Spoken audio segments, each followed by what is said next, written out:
आज हम मौजूद हैं एमसीएन समाचार की तरफ से। अटल सेवा समाज संस्था के संस्थापक नज़ीरुद्दीन फ़ारूकी साहब के साथ। आइए नज़ीरुद्दीन फ़ारूकी साहब से इस ताल्लुक़ से आज हम बात करने वाले हैं।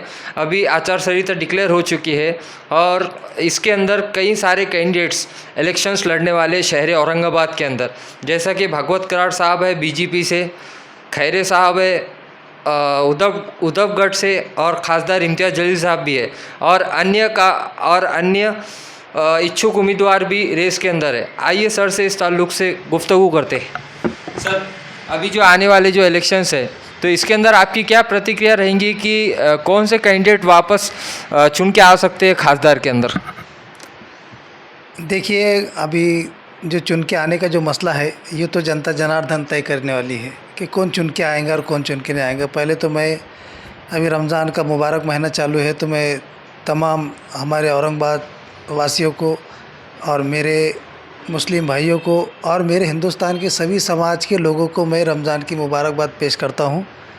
और साथ ही साथ जो शहर आज इलेक्शन जो आचार संहिता लग गई है और शहर में जो है तो राजकारण गरमाया गया है। आज हम देख रहे हैं कि चाहे पुराने खासदार हो या फिर माजी खासदार हो या फिर इच्छुक खासदार हो, हर कोई जो है तो अपने कार्य में लगा हुआ है और जो है तो वोटर का जो ध्यान है वो अपने तरफ करने में लगा हुआ है।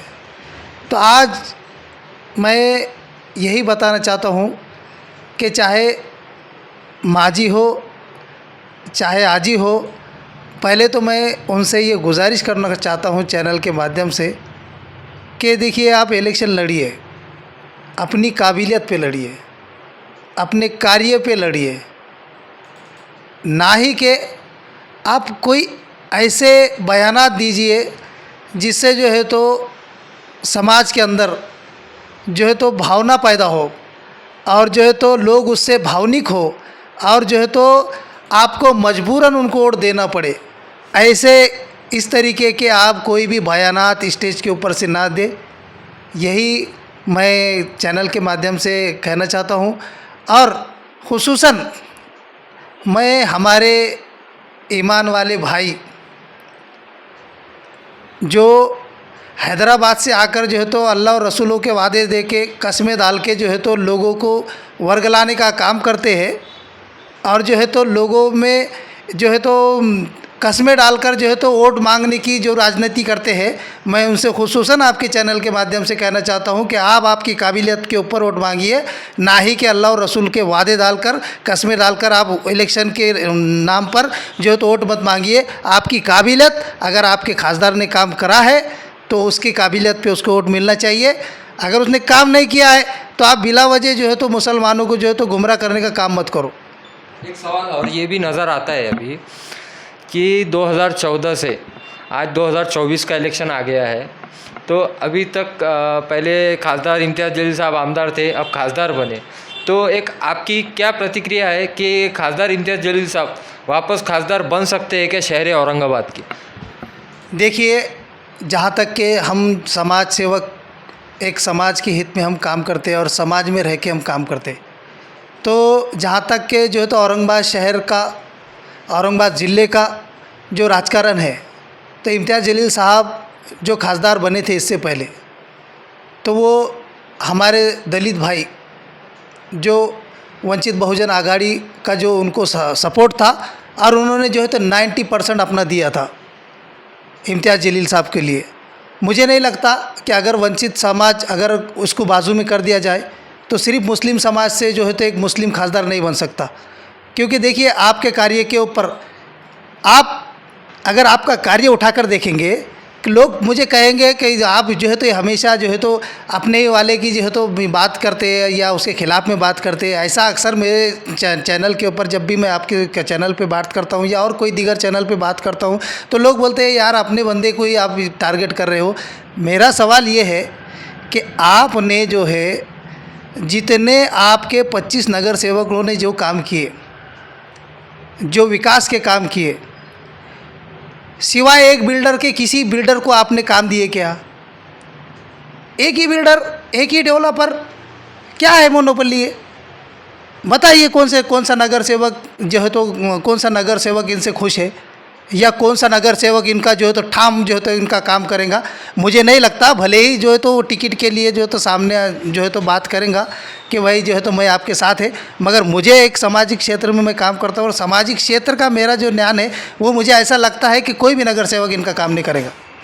सर एक सवाल ये भी है कि चंद दिन पहले आप खासदार इम्तियाज़ जलील साहब के ऑफिस पे गए थे, कुछ आपका क्रांति चौक का मसला चल रहा था ज़मीन का वक्फ बोर्ड का लेके, जबकि खासदार इम्तियाज़ जलील साहब जो कि मेंबर है वह अपने वक्फ बोर्ड के, तो उनके ऊपर एक बहुत बड़ी जिम्मेदारी थी वक्फ बोर्ड की ज़मीनों को छुड़ाने के लिए।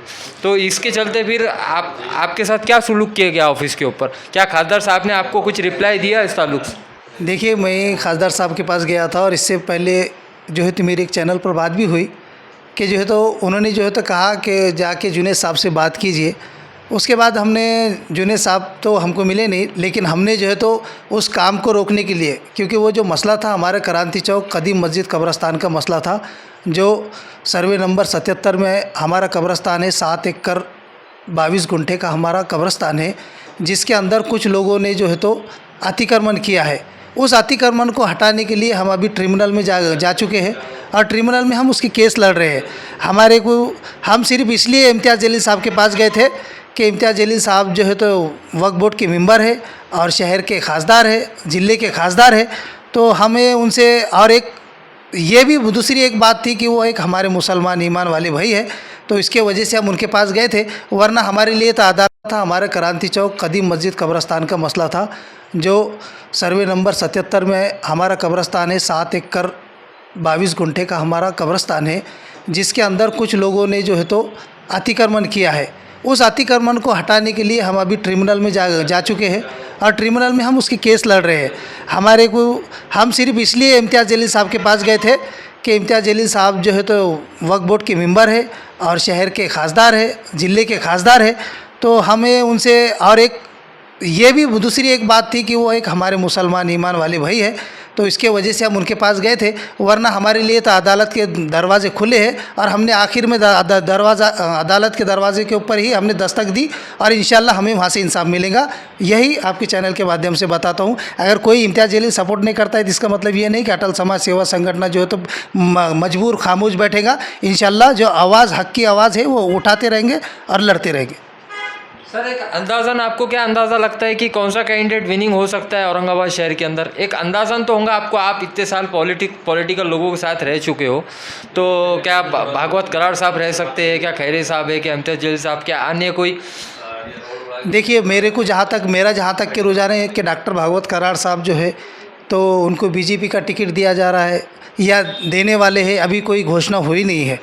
तो मुझे ऐसा लगता है कि जल्दबाजी होंगी कि हम कौन विनिंग होने वाले, जब तक अभी टिकट ही फाइनल नहीं हुए कि किसको मिलना चाहिए। अब देखिए, डॉक्टर भागवत कराड़ साहब की बात आपको मैं एक मिसाल के तौर पर बताना चाहता हूँ। भले आज वो अर्थ मंत्री है डॉक्टर भागवत जी कराड़, लेकिन डॉक्टर भागवत कराड़ जो है तो हमारे वार्ड नंबर, उनके टाइम के अंदर जो है तो वार्ड नंबर 170 था।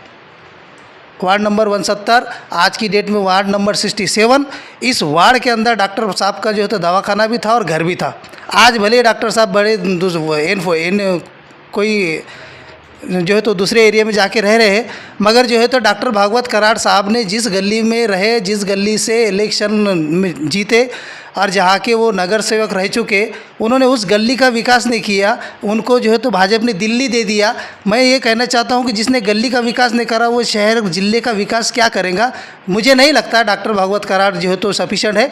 मुझे ऐसा लगता है कि जो है तो इम्तियाज़ जलील साहब हो या एमआईएम हो, एमआईएम ने जो है तो मेरा एक राजकारण जो है तो उसके हिसाब से ये लगता है कि जो है तो इन्होंने वंचित बहुजन आघाड़ी को या फिर जो इनको साथ में लेना चाहिए, तभी हम जो है तो ये डबल से चेहरा देख सकते हैं खासदार साहब का। ये हमारा रुझान है। अभी अमूमन ये भी देखने में आ रहा है नज़रुद्दीन फ़ारूकी साहब, कुछ इच्छुक उम्मीदवार है कुछ जो कि इलेक्शन लड़ रहे हैं और जिन्हें कई तरीके से आज बातें हमें सुनने को मिल रही है कि लोग हमारे साथ हैं, हमारे घर पे खटके मार रहे हैं, 100-150 लोगों के फ़ोन रोज़ आ रहे हैं। तो ऐसे इच्छुक उम्मीदवारों के लिए क्या संदेश है? देखिए, रही बात इच्छुक उम्मीदवार में जो है तो पिछले दिनों सुनने में आ रहा था कि डॉक्टर अपने अफसर खान साहब भी जो है तो खासदार की लड़ने वाले हैं। तो जिसने समाज के लिए लड़ा है, समाज के लिए खड़ा है और समाज के लिए जो हमेशा खड़े थे और जो है तो तन मन धन के साथ जो है तो अपनी ताकत के साथ जो समाज के साथ खड़े रहते हैं, ऐसे लोगों को जो है तो हक भी बनता है कि वो इलेक्शन लड़े, खासदारकी का इलेक्शन लड़े और जो है तो उनके कहीं कुछ ना कुछ रिज़ल्ट आएंगे। अब मुझे एक बात बताइए, कुछ लोग अभी जो है तो दावे कर रहे हैं खासदारकी के, अगर बुरा ना लगे तो मैं आपको कहना चाहता हूँ आपके चैनल के माध्यम से कि वो जो उम्मीदवार जो है तो बोल रहा है कि मैं खासदार की लड़ रहा हूँ, तो उससे ये पूछना चाहिए कि आपके ज़िले के अंदर कितने तालुके आते हैं, कितने बूथ आते हैं, कितने गांव आते हैं, कितनी वोटिंग है, उसमें दलित कितने हैं, मुस्लिम कितने हैं, ओबीसी कितने हैं, ये तमाम जानकारी उससे पूछना चाहिए कि भाई आप सिर्फ उठे छोटे खासदार के जो है तो आप दावे कर रहे हैं, आपको जो है तो आपको खासदारकी के लिए जो लड़ने का जो प्लान होता है उसके अंदर कितने गांव है, कितने शहर है, तो ये सब उसका जायज़ा लेना पड़ेगा ना। आप उनसे पूछिए जाकर, जो दावा कर रहा है खासदारकी के इलेक्शन लड़ने का, उनसे आप पूछिए कि भाई ये आप जो आपकी तैयारी क्या है, नहीं तो बिला वजह कोई भी आएगा और 2-3 हज़ार वोट खा लेगा और जो है तो हमारा नुकसान हो जाएगा। एक आखिरी सवाल है सर आपसे कि एमआईएम पार्टी का वर्कआउट 2014 से शहर औरंगाबाद में कितना रहा? क्या एमआईएम पार्टी ने इतना काम औरंगाबाद शहर के अंदर किया है जो कि एमआईएम के लीडर्स कहते हैं कि हमने इतना काम कर दिया है औरंगाबाद शहर के अंदर, रोड्स बना दिए, ये बना दिए, वो बना दिए? क्या आपको लगता है कि एमआईएम पार्टी के ये इन लीडर्स का दावा सही है? देखिए, जो रोडों के दावे हैं ना, ये इन दावों में कोई मजबूती नहीं है, क्योंकि आज देखिए आप जो है तो स्मार्ट सिटी अंतर्गत जो है तो तमाम शहर का डेवलपमेंट का काम चालू है। इसमें कोई भी आता नारियल फोड़ के चल जाता। इसमें जो है तो आप जो है तो एक पत्रकार है, आप माहिती अधिकार के अंदर एक चीज़ मांगिए कि शहर के अंदर कौन से जो रोड है वो है तो मेरे पास तो माहिती अधिकार के तहत कौन से रोड है, किसने कहाँ नारियल कर कहाँ पार्टी लगाया है, वो मेरे पास पूरा डिटेल है उसका, और जो है तो आपको भी लगे तो एक कॉपी दे दूंगा मैं। कहने का मतलब ये है कि स्मार्ट सिटी अंतर्गत पूरी जो डेवलपमेंट का काम हुआ है, कोई भी आता है ये इसके निधि से बन गया, ये साहब ने कर दिए, वो फलाने ने कर दिया, ये जायसवाल ने कर दिया, ये इम्तियाज़ जलील ने कर दिया। ये जो है तो स्मार्ट सिटी अंतर्गत कोई भी शहर का एक भी रोड जो है तो चाहे वो बारीक गली में हो या बड़ी रोड के ऊपर हो, वो जो है तो डेवलपमेंट के अंदर जो है तो 2026 तक हमारे पूरे राज्य में जो है तो पूरे रोड का काम मुकम्मल होने वाला है। ये इसका रुझान है। बिला वजह कोई भी आता नारियल फोड़ के जाता और क्रेडिट लेके जाता, और जो है तो ये मजलिस ने कर दी, एमएम ने कर दी, शिवसेना ने कर दिया। जो है तो ऑलरेडी जो सेंट्रल गवर्नमेंट से ये स्कीम चालू है। आपका इसके अलावा आप विकास के काम बताइए, कौन सा समाज के लिए आपने मंगल कार्यालय बना दिया, मुसलमानों के लिए कौन सी मस्जिद बना डाली, बताइए ना। क्या एक मुस्लिम जो बच्चे नौजवान जो आज हमारे तालीम लेने से वंचित है, तो उनके लिए कोई मार्टी का या कोई ऐसा कोई धर्मदाय के कोई एक ये खोल दिया है। हॉस्टल्स आज हमारे बाहर देहात से जो है तो शहर हमारे औरंगाबाद ज़िले से जो रोज़ मजदूरी करने वाले जो बच्चे जो तालीम लेना चाहते हैं, बन गया ये साहब ने कर दिए, वो फलाने ने कर दिया, ये जायसवाल ने कर दिया, ये इम्तियाज़ जलील ने कर दिया। ये जो है तो स्मार्ट सिटी अंतर्गत कोई भी शहर का एक भी रोड जो है तो चाहे वो बारीक गली में हो या बड़ी रोड के ऊपर हो, वो जो है तो डेवलपमेंट के अंदर जो है तो 2026 तक हमारे पूरे राज्य में जो है तो पूरे रोड का काम मुकम्मल होने वाला है। ये इसका रुझान है। बिला वजह कोई भी आता नारियल फोड़ के जाता और क्रेडिट लेके जाता, और जो है तो ये मजलिस ने कर दी, एमएम ने कर दी, शिवसेना ने कर दिया। जो है तो ऑलरेडी जो सेंट्रल गवर्नमेंट से ये स्कीम चालू है। आपका इसके अलावा आप विकास के काम बताइए, कौन सा समाज के लिए आपने मंगल कार्यालय बना दिया, मुसलमानों के लिए कौन सी मस्जिद बना डाली, बताइए ना। क्या एक मुस्लिम जो बच्चे नौजवान जो आज हमारे तालीम लेने से वंचित है, तो उनके लिए कोई मार्टी का या कोई ऐसा कोई धर्मदाय के कोई एक ये खोल दिया है। हॉस्टल्स आज हमारे बाहर देहात से जो है तो शहर हमारे औरंगाबाद ज़िले से जो रोज़ मजदूरी करने वाले जो बच्चे जो तालीम लेना चाहते हैं, तो आज वो तालीम लेने के लिए आज शहर में आते हैं। आज शहर में हॉस्टल का देखिए रेट कहाँ पे जा चुका है। तो क्या ये मुसलमानों के बच्चों को, ये नौजवान बच्चों को जो तालीम लेना चाहते हैं, अपना फ्यूचर बनाना चाहते हैं, क्या ऐसे लोग, ऐसे बच्चों के लिए क्या आप गवर्नमेंट की स्कीम के तहत कहीं कोई हॉस्टल या फिर कोई मार्टी के तहत जो है तो उनको कुछ ऐसा बना के या उसकी आवाज़ नहीं उठा सकते क्या? आज तक आप जो है तो पार्लियामेंट के अंदर जो है तो आप बोलते हैं कि मुसलमानों के लिए आरक्षण मांगना बोले तो दीवार पे सिर पटकना है बोले। अरे साहब, वो जयरंगे पाटिल साहब ने जो है तो अपने समाज की लड़ाई को जारी रखा और आज जो है तो ये सरकार को मजबूर होना पड़ा। 10% क्यों नहीं हुआ? उन्होंने 10% तो डिक्लेयर किए ना। आप जो है तो समाज को ज़िंदा करने का काम ही नहीं करेंगे और कहेंगे कि नहीं आप आगे, आप खासदार की हम बस मजलिस को दे दो, हमारे मियाँ भाई को दे दो, तो ये नहीं जमेगा। हम विकास के नाम के ऊपर वोटिंग करेंगे। तमाम हिंदुस्तान की आम जनता को और औरंगाबाद की शहर की आम जनता को आपकी तरफ से क्या संदेश है? इस इलेक्शन में कौन सी पार्टी को और कौन से कैंडिडेट को वोट करना चाहिए आम जनता ने? आम जनता ने उसी को वोट करना चाहिए जिसने विकास के काम किया है, जिसने समाज का काम किया है, और जिसने समाज का काम किया नहीं है तो उसका बायकॉट करना चाहिए। और जो है और जिसके वजह से समाज के अंदर शर पैदा हो रहा हो, जिसके वजह से हिंदुस्तान की संविधान के ऊपर जो है, हिंदुस्तान का जो संविधान है आज खतरे में है। मैं आपको ये बताना चाहता हूँ कि हमको सेकुलर लोगों के साथ में जाना होगा। मैं किसी पार्टी का नाम नहीं ले रहा हूँ क्योंकि मैं ना किसी पार्टी का दलाल हूँ, ना किसी पार्टी का कार्यकर्ता हूँ, ना किसी पार्टी से मेरा ताल्लुक़ है। मैं आपको यही बताना चाहता हूँ कि समाज ने जो है तो जनता ने उसी जो सेकुलर माइंड की जो पार्टी है उसको ध्यान में रखते हुए उस बंदे को चुन के लाना चाहिए। यही मैं चैनल के माध्यम से बोलना चाहता हूँ।